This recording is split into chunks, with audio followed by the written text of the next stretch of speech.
This is Adam Graham for The Only Living Boy, Volume 2.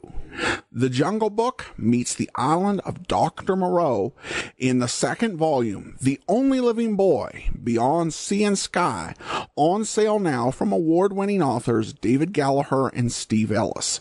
Recently nominated as one of the best comics for younger readers for the 2016 Harvey Awards, The Only Living Boy is an action-adventure series for the young and young at heart. Captain America and Flash author Mark Waid says Paul Pope and Jack Kirby never had a chance to work together, but if they had, it would be only slightly less awesome than this. The Only Living Boy is ready to join the ranks of books like Bone and Amulet as one of the very best, says Blaster. The Only Living Boy, Beyond Sea and Sky, is on sale now, wherever great graphic novels are sold. Learn more at papercuts.com. That's papercuts with a Z.com. You're listening to the Great Detectives of Old Time Radio. Here is another in NBC's great parade of new shows.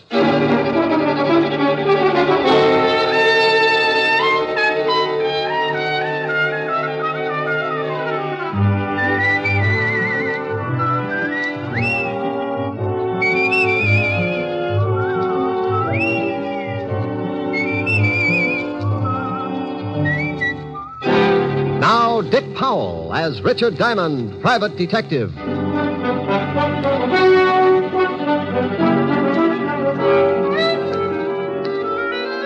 Hello there, this is Diamond. You know, I saw something the other day that's as typical of New York as the Empire State Building. I was walking down 2nd Avenue when I spotted some kids around the fire hydrant. They had turned it on, and the whole gang was splashing around, keeping cool. They'd done something else, too. They'd found a barrel. And I suddenly remembered when I used to play in the gutter with the same kind of barrel. It's open at both ends, and when it's held over the gushing hydrant, it acts like a big hose, and a lot of passing New Yorkers can end up pretty wet. I stopped and watched, and just like always, one of New York's finest showed up and the kids scattered. He turned off the water and the fun was over. Oh, but not for long. Somebody was sure to give the kids a monkey wrench, and 10 minutes after the cop had disappeared, the street would be flooded again. Yeah, a kid can have a lot of fun, even in a big city. But it's unfortunate that every once in a while there's a boy who forgets to have fun and heads for trouble. Like a case I got mixed up in not long ago. It all started in a candy store under the L on 9th Avenue.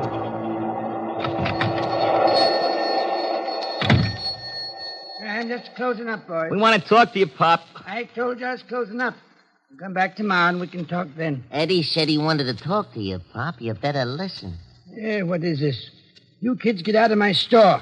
You want to buy something, you come back tomorrow. You ain't been making enough on your number sales. We come to see why not. Oh, so that's it. First, they threaten to beat me up unless I sell the numbers. Then they get sore because I ain't selling enough and send young hoodlums to see that I do. Well, you go tell your boss that I'm through selling numbers to poor people who think they can get rich quick. You tell your boss if he don't like it, I'm going to the police. Tell your boss that. Sure, we'll tell him. But he wants us to tell you something. I don't want to hear nothing from you bunch of no-goods. Now, you get out of here. Oh, no, that ain't nice. Is it, Jim? No, that ain't nice at all. I told you to get out. If you don't, I'll call a cop. You ain't calling anybody, Pop. What do you do now? You get away. Help, please. No, please, help. Shut up. Okay, Jim, make him shut up. Please, I'm an old man. Yeah, sure you are, Pop, but old guys like you need exercise. Think he's had enough, eh? Yeah, grab some of them cigarettes and cigars off the counter. Yeah, sure. Hey, we better get out of here. Maybe somebody heard him yelling. Okay, grab me a box of candy, too. I got a date with Nancy tonight. I'll grab a couple. I got a date, too. Let's go.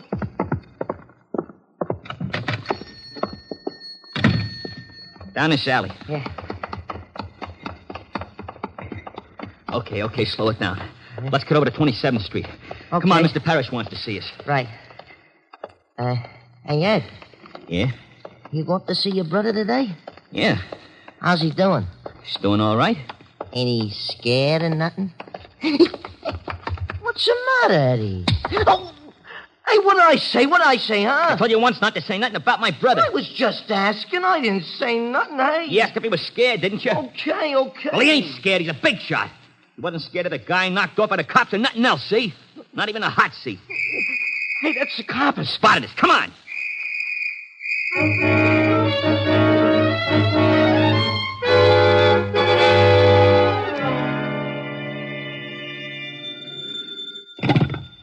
Diamond Detective Agency. We filtered the choke on the way to your throat. Oh, for Pete's sake, Diamond, aren't you ever serious? Well, Lieutenant Levinson, what's the matter with you? Did someone swipe one of your ulcers? Now, stop that. I wouldn't call you unless it was something important. I know. You're losing Sergeant Otis to Barnum and Bailey. You stop that. Ringling Brothers? Don't be ridiculous. I'm not.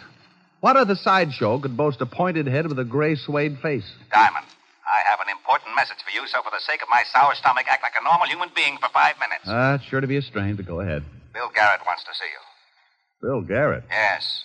He goes to the electric chair tonight at 8 o'clock, and he wants to see you. Well, he can't sit in my lap. Now, look, I don't like the type any more than you do. He's going to die, so why the cracks? The guy he shot had a wife and 2 kids. Maybe you want me to make cracks about them? All right, but will you see him? It's his last request. All right, sure. I'll call the warden and tell him you'll be up. You be sure and put in the call. If Otis does it, the warden will get so confused they'll turn Garrett loose and toast me. Well, in my business, you get a lot of screwy ones. But you never know where they'll lead, so if you've got that nervous, got-to-get-in-trouble feeling, you follow it up. I put in a call to my lovely redhead, Helen Asher, and told her I'd be a little late, but to keep the bottle spinning anyway. Then I took off for Sing Sing. Hello, Garrett. Hello, Diamond. I'm glad you got here. Wouldn't miss it. Neither would I unless I could help it. Look, Garrett, I'm busy and you're on a tight schedule. Now, what's on your mind? Well, it's like this, Rick. The name's Diamond. Okay. I know you hate guys like me, but I ain't ashamed of what I've done. That's the way I lived. That's the way I'm going to go out. If you want someone to listen to you feel sorry for yourself, you'll be along in a few minutes before 8. Maybe I better forget it. You ain't got no use for nothing. I got use for everything that doesn't include guys like you. There's no middle with me, Garrett. It's got to be right or wrong. And right keeps you out of trouble, huh? Well, not always. But it helps people to live together. Okay. I guess you know I got a kid brother. Yeah. He's going on 17, and it looks like the family's going to have another guy for you to hate. What do you want me to do? He thinks I'm a big shot. I want you to convince him I'm not. Oh? What's he done? I don't know, but he's just like I was when I was that age. Tough, wise guy. He wants to be just like me. Has he been up here to see you? Yeah, but that don't change his mind. Just makes him madder at the world. I ain't getting soft, see, but he's a great little guy and he's smart. A lot smarter than I was. It's just going to take someone to show him which foot to get off on. Okay. What's his first name and where can I find him? His name's Eddie. He's got a club they call the Panthers. You know the kind. Yeah, with me it was the Brownies. It's over on 26th Street, and he's got a girl he told me about. Her name's Nancy Hyde. She lives with her aunt over at 37th Street. Okay, I'll see what happens. He's tough. Oh, lots of guys are tough, Garrett. Sometimes if they get a break, they turn out to be so tough they even get to be All-American. Hey, I'd like that. I'd like to see the kid get to be All-American. That might be a little difficult, but you never know. Maybe they've got television down there.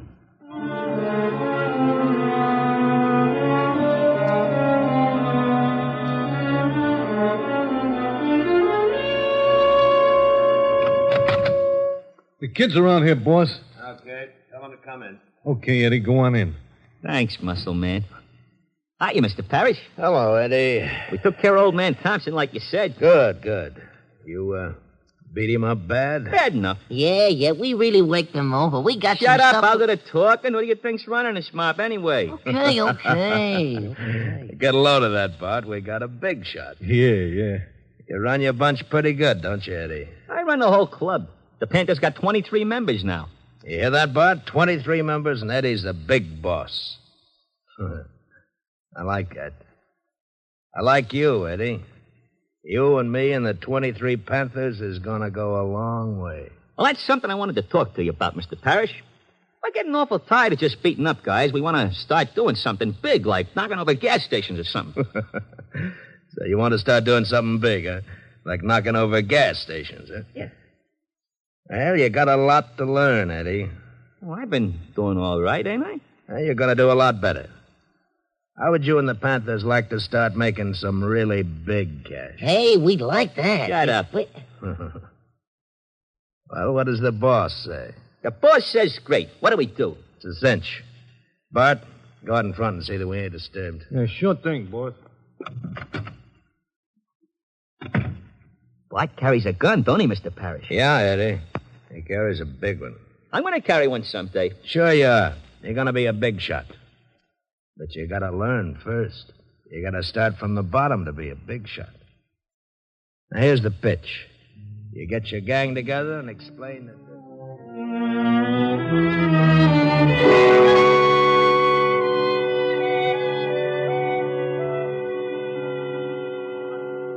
We swipe cars, so we swipe cars. I don't know, Ed. Beating up guys is one thing, but swiping cars is pretty dangerous. Look, it's a cinch. We go out on the road someplace, and one of us thumbs a ride. When the car stops, we all jump in.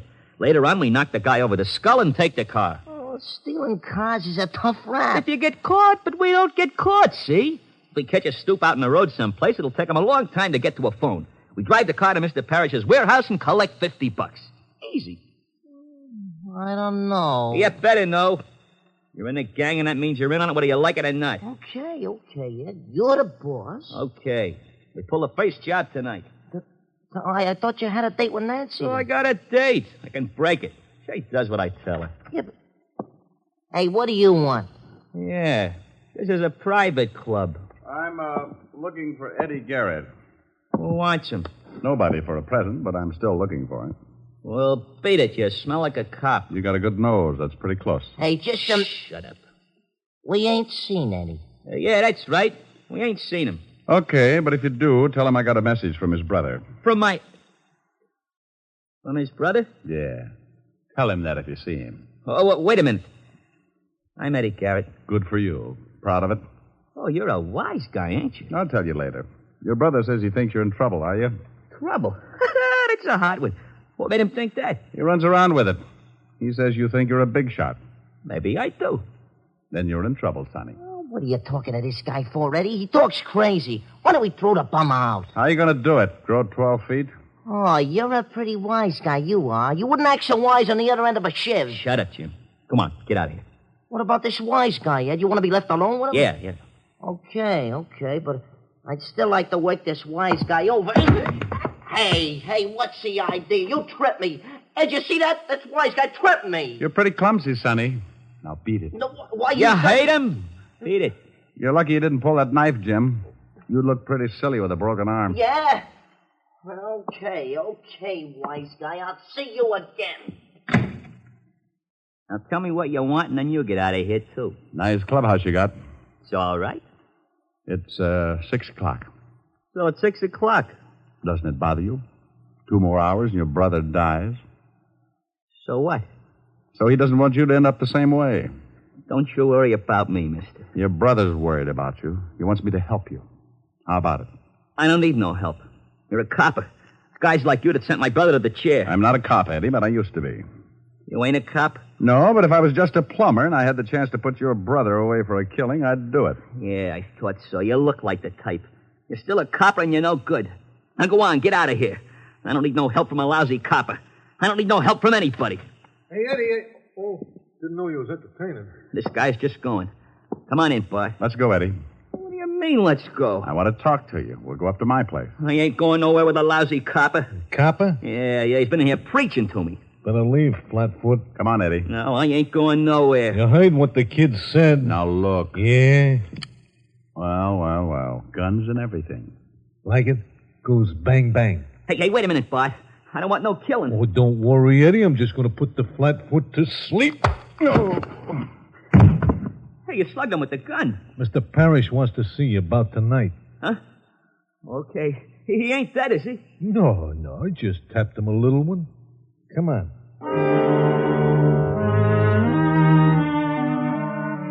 Tap me a little one. That was the biggest understatement of the year. He tapped me so little my head felt like it was in sections. I lay there for a while trying to find the piece that did my thinking, and when I started coming out of it, it was like trying to open a beach umbrella in a 90-mile wind. I didn't know how long I'd been lying there, but when I finally opened my eyes, I saw something that made the beating a welcome relief. Hey, look, Lieutenant. He's with us again. Oh, no. Shut up, Otis. Rick, how do you feel? I wish I was dead. Oh, now it can't be that bad. No? Well, you lie down here and look up at Otis. Makes you want to slash your wrist. Hey, he's riding me again. You're all right. Here, try to sit up. Without my head? Oh. Now, who beans you? A guy named Bart Lippett. He didn't know me, but I recognized him. Small-time muscle man, works for Sam Parrish. A lovely group. Say, how the devil did you find me? Well, we certainly weren't looking for you. We came down to pick up Bill Garrett's kid brother. Pick him up? What for? Your job's homicide. Yeah, he and another kid beat up an old storekeeper last night. The guy's in pretty serious condition. Oh, no. How serious, Walt? Well, the doctors say critical, but he does stand a chance. Hey, now, wait a minute. Where are you going? What time is it? 7 o'clock. Why? I got an hour to keep a promise. I hope that storekeeper doesn't die. If he does, Sing Sing will be building their electric chairs in tandem.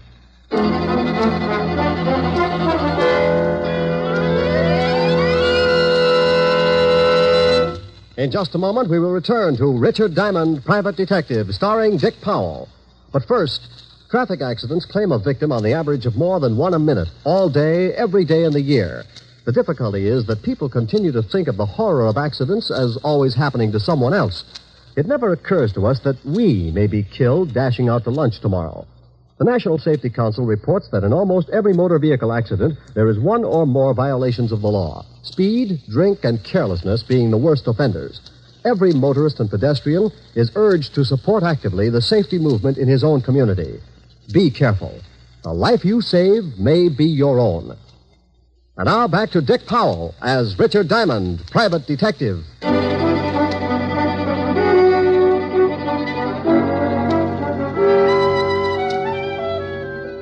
Well, the law was after Eddie Garrett, and I'd promised his brother that I'd keep him out of trouble. If the storekeeper died, Eddie was sure to get life. But if he lived, and I could make him give himself up, I'd stand a good chance of helping him. I remembered that Garrett had said Eddie had a girl, so I took off to 37th Street in a hurry. Yes? Are you Nancy Hyde? Why? Well, I'm looking for Eddie. Oh, well, I haven't seen him. Huh? You're a little nervous. Well, no, I'm just a little worried. About Eddie? Who are you? Well, I know his brother. He wanted me to find Eddie. Oh, his brother. Well, I don't know where Eddie is, and you stay away from him. You, don't approve of Eddie's brother? No, and I'm not afraid to say it. Eddie's a good boy, but he worships his big brother, and he thinks he's tough. So you can just go tell his brother that Eddie's not going to turn out like him. Not if I can help it. Well, he's not if I can help it either. I am a private detective, Nancy. My name's Diamond. You said that Eddie's brother wants you to find Eddie. He does, but he wants to keep Eddie out of trouble as much as you do. Oh, well, honestly, Mr. Diamond, I don't know where Eddie is. He called me a little while ago and said that he might be able to come over later. And he didn't say where he was? No. Well, if he does come, try to keep him here, and I'll get in touch with you later on. All right, Mr. Diamond. I went down the hall and back down the steps in a hurry. When I reached the street, I stopped and waited for a cab to come along. I took out a cigarette, was just about to light it when I spotted a shadow ducking in behind the doorways and making its way up the street toward me. I slipped back in the building and waited. Hey, what is this? Take it easy, Eddie. Oh, the copper. Let me go. That storekeeper you beat up may die. I'm taking you down to the station. What? That's right. He's in a bad way. Now, come on, let's go. I might have known it. But you said you wanted to help me. That's a laugh. This is the only way I can help you. Oh, sure. Well, if the law picks you up, you won't stand a chance. You may even get shot. Well, I'll take my chances. Not tonight, you won't. Let me go. Let go of my arm. Now, look, I don't want to hurt you, so stop kicking. Yeah, this is swell, this is. Everybody wants to help me. My brother's going to chair, and if that old guy dies, I'm going to prison. Please let me go. I'd just as soon get shot. I ain't got nothing to live for. Now, take it easy, kid. The old boy might not die, then we can work something out. What was that? That's Nancy. That's Nancy. Let me go. Come on. I turned him loose, and we both went up the stairs 3 at a time. We reached the door, and I got that lousy feeling. The screams had stopped, and from the way she was yelling, it would take a lot to shut her up. Like dying. It's locked. Nancy. Nancy. She don't answer. Look out. She ain't here. Look in the other room. Nancy. Man, honey. She ain't in here either. Hey, what's the gun for? Come out of the window, quick. What's the matter? That car driving off down there. You know it? Oh, why? Because I saw your girl being pushed in it. I couldn't take a shot because I might have hit her. They took her down the fire escape. Yeah. Eddie, who would want to kidnap Nancy? I don't know. You're working for Sam Parrish, aren't you? How did you know that? I recognized his muscle man just before he put me to sleep. I ain't saying nothing. Now, look, you stupid little idiot. Aren't you worried about your girl? Yeah, sure I'm worried about her. What's that got to do with Mr. Parrish? Nothing, maybe. But if he heard that the law was looking for you, he might be afraid you'd talk. What were you and your gang doing for Parrish? I can't tell you. Okay.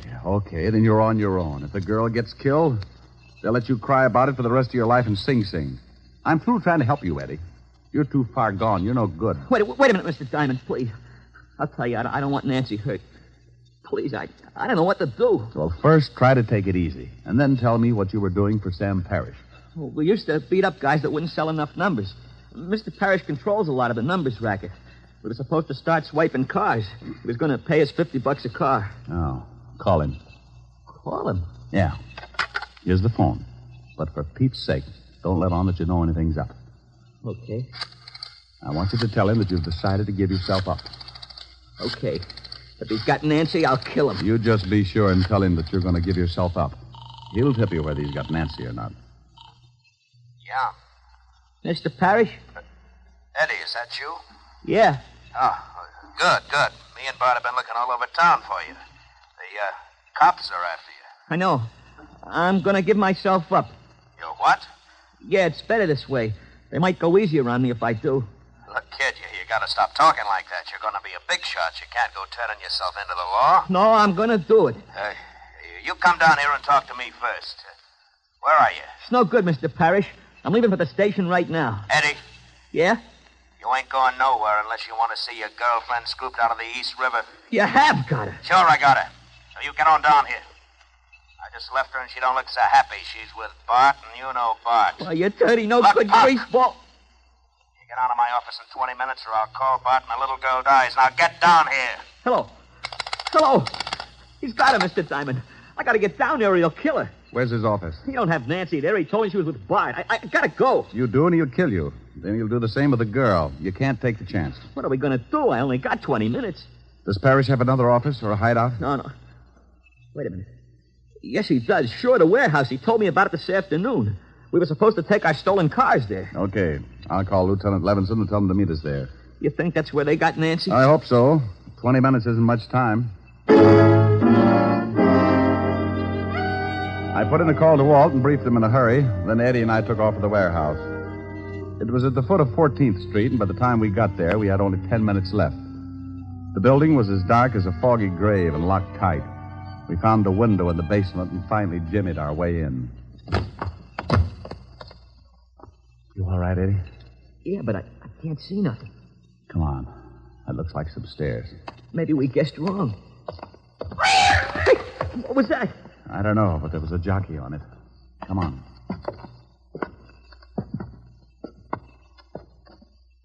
Hey, look. There's a light. Yeah, a little office in the back. Now, you stay here. There might be some shooting. If Bart's in there with Nancy, I want in on it. This is no time to argue. Now, back over against the wall. Oh, gosh, I bumped into some boxes or something. Oh, shut up. Look. It's Bart. Hold still. Who's that? What are we going to do? He's got a gun. Answer him. Answer him? Yeah, quick. Come on. Who's out there? It's me, Bart, Eddie. Huh? What are you doing here? We've been looking all over for you. I'm on the lam. The cops are after me, so I remembered this place. Well, ain't that nice? The boss been worrying about you. Come on back, Eddie. Got a friend of yours here. Go on. I'm going to circle him. Sure, Bart. I'm coming. Come on over here where I can see you. Yeah. That's it. Okay, kid. Now hold it right there. Hey, what's the idea? Well, the boss is afraid you'll do some talking if the cops pick you up, so I got orders to knock you off. Sorry, kid. You know how it is. Drop it, Bart. Hey, He wait. said drop it! Oh, you lousy... Duck, Eddie. You got him. Yeah, thanks for the assist. Let's see if the girl's in the office. Yeah, they got a gag in him out. Nancy. Oh, she's okay. There. Oh, Nancy, honey. Oh, Eddie. Here, I'll get those ropes off you. Man, I'm in some pretty bad trouble, but I swear if I get out of it, I'll go Oh, straight. you'll be all right, Eddie. I know you will. Oh, ain't that cozy? Look out, Eddie. Hold it right where you are. Well, things are really getting crowded. That's Parrish, Mr. Diamond. I guessed. You shoot pretty good, Diamond. I saw you get Bart. I guess I'm going to have to pay you back for that. The law's on its way. So they find a more. Eddie. Don't shoot Nancy, please. Shoot me, but don't shoot Nancy. Here they come, Parrish. You seem pretty anxious, mister, so I'll let you have it first. No, you can't. Look out, Eddie. Oh, Eddie. You slob, Parrish. Oh, Eddie. Eddie, he's hurt, Mr. Diamond. So's Parrish, but his is permanent. Eddie, where you hit? I think in the stomach. We'll get you to a hospital quick. You saved my scalp when you jumped in front of me. Thanks. How about Parrish? I paid him in full. What time is it? 8:35, Eddie. Oh. Funny, I don't feel so bad about my brother now that it's over. He'd probably be sore about me helping a cop. But, you know, I don't mind. Especially when it's a nice guy like you.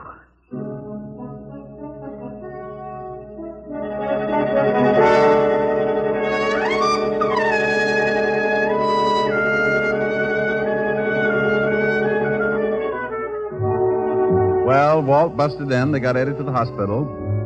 Otis tripped over a pipe and broke his big toe, so they had to throw him in the wagon along with Eddie and his girl. Eddie recovered all right, and so did the storekeeper. He helped beat up.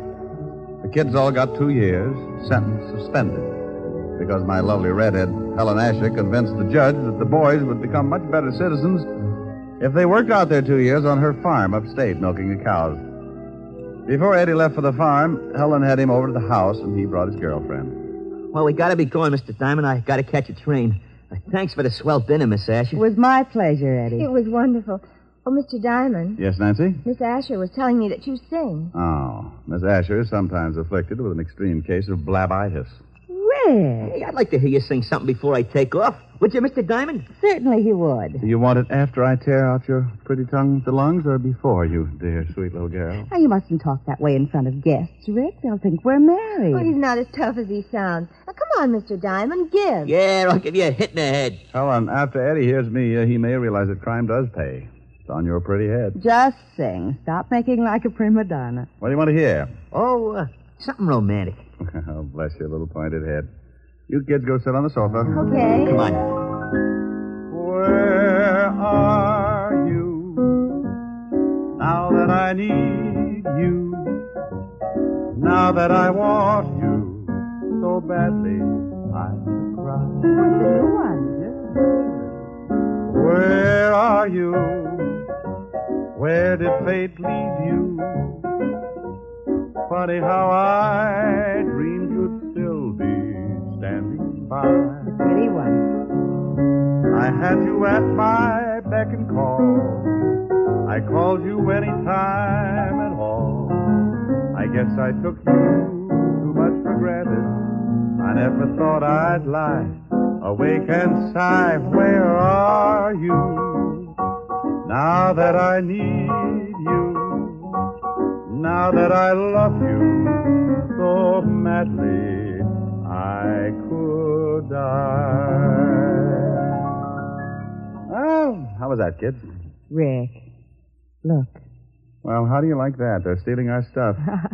Come on, Eddie, break it up now. You got to catch a train. Eddie. Nancy. Oh, my goodness.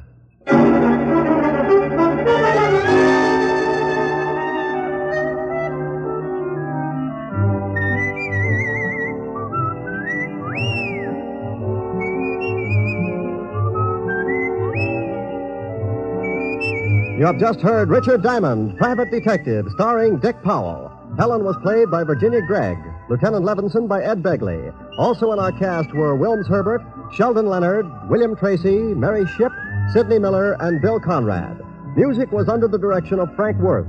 Richard Diamond is written by Blake Edwards and directed by Richard Sandville.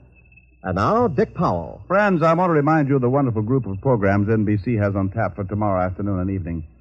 Shows like Hollywood Calling, Guy Lombardo, Four-Star Playhouse, The Ethel Merman Show, and the NBC Symphony. For the best in radio listening tomorrow and always, keep your dial turned to your favorite NBC station. Dick Powell soon will be seen in the screen version of the best-selling novel, Mrs. Mike. Now, this is Eddie King inviting you to be with us again at the same time next week when we will again bring you Dick Powell as Richard Diamond, private detective.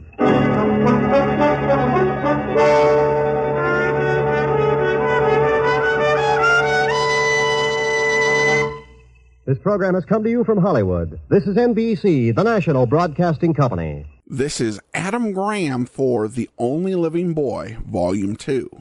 The Jungle Book meets the island of Dr. Moreau in the second volume, The Only Living Boy, Beyond Sea and Sky, on sale now from award-winning authors David Gallagher and Steve Ellis. Recently nominated as one of the best comics for younger readers for the 2016 Harvey Awards, The Only Living Boy is an action-adventure series for the young and young at heart. Captain America and Flash author Mark Waid says Paul Pope and Jack Kirby never had a chance to work together, but if they had, it would be only slightly less awesome than this. The Only Living Boy is ready to join the ranks of books like Bone and Amulet as one of the very best, says Blaster. The Only Living Boy, Beyond Sea and Sky, is on sale now, wherever great graphic novels are sold.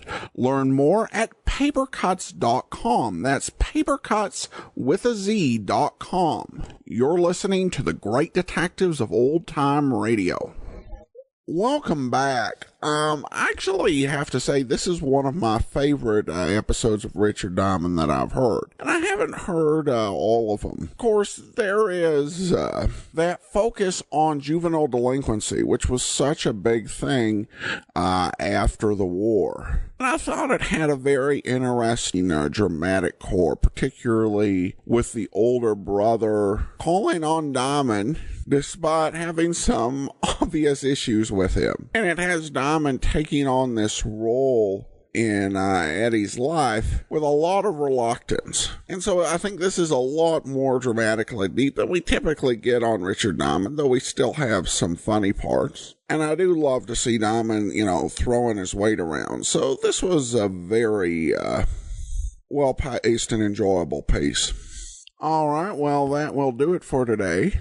Join us back here tomorrow for Boston Blackie, and next Wednesday for another episode of Richard Diamond. And remember, listener support campaign does continue, and you can support the show for as little as $2 a month and help us hit our next goals of 100 Patreons and $800 a month at patreon.greatdetectives.net. And